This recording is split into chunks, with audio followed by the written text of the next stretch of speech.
نشر فیلم عجیب غیر قابل باور و شوکه کننده لطیف عزیزی در صفحات مجازی. لطیف عزیزی بالاخره دختر سینما شد. افشای حقایق و رازهای پشت پرده درباره زندگی جنجالی لطیف عزیزی کاملا به دور از تصور. لطیف عزیزی مصروف چیکار و باره از گفتنی‌های تازه درباره زندگی شخصی این دختر خانم و حقایق به دور از تصور. من در این ویدیو پیرامون حقایق همین ماجرا خواهم پرداخت، پس در ادامه با کانال دنیا اینفو باشید.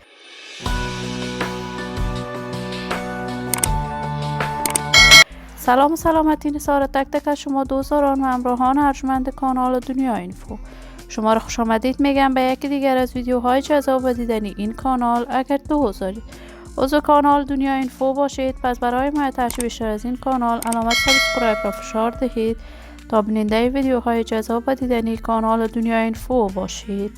لطیف عزیزی دختر خانم مشهور، چهره برجسته، محبوب و رسانه‌ای افغان که در میان رسانه‌های افغانستان علاقه‌مندان و دوستداران خاص خودش را دارد. لطیف عزیزی کارهای هنر موسیقی را از برنامه ستاره افغان تلویزیون طلوع آغاز کرد و توانست در مدت خیلی کوتاهی در میان مردم افغانستان شهرت و محبوبیت بسزایی کسب کند. این همه در حالی است که لطیف عزیزی بعد از ختم برنامه ستاره افغان هم به کارهای هنر موسیقیش پرداخت و توانست در میان مردم افغانستان شهرت و محبوبیت بسزایی کسب کند. این دختر خانم محبوب و مطرح در میان مردم افغانستان شهرت خوبی داشت. بعد از ختم برنامه ستاره افغان در داخل و خارج از کشور کنسرت های برگزار میکرد.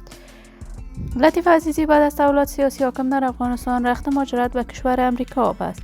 وی در کشور امریکا کاملا راه هنر موسیقی را ترک کرد و مصروف کارهای تجارتی شد. وی برای برندهای مختلف در امریکا مدلینگ میکرد. تازه تصاویر در صفحات مجازی دست به دست می شود که وی برای فیلم های امریکایی نقش ایفا کرده است. بارها طرز پوشش لطیف عزیزی مورد نقد شدید دوستداران و طرفدارانش قرار گرفته است، ولی هر انسان خودش میداند و زندگی شخصیش. من آرزوی موفقیت، کامیابی و سعادت برای لطیف عزیزی با جمعی جوانان کشور از بارگاه عزت العزال تمنا دارم.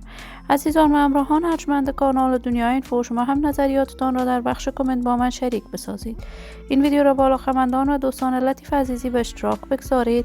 اگر دوست کانال دنیا اینفو باشید، پس برای حمایت بیشتر از این کانال علامت سابسکرایب را فشار دهید تا ویدیوهای دیگر کانال دنیا اینفو را از دست ندهید. تا درود دیگر، هر یک از شما خوبان ارجمند کانال دنیا اینفو را به الله منان امانت گذاشته. موفق کامیاب باشید.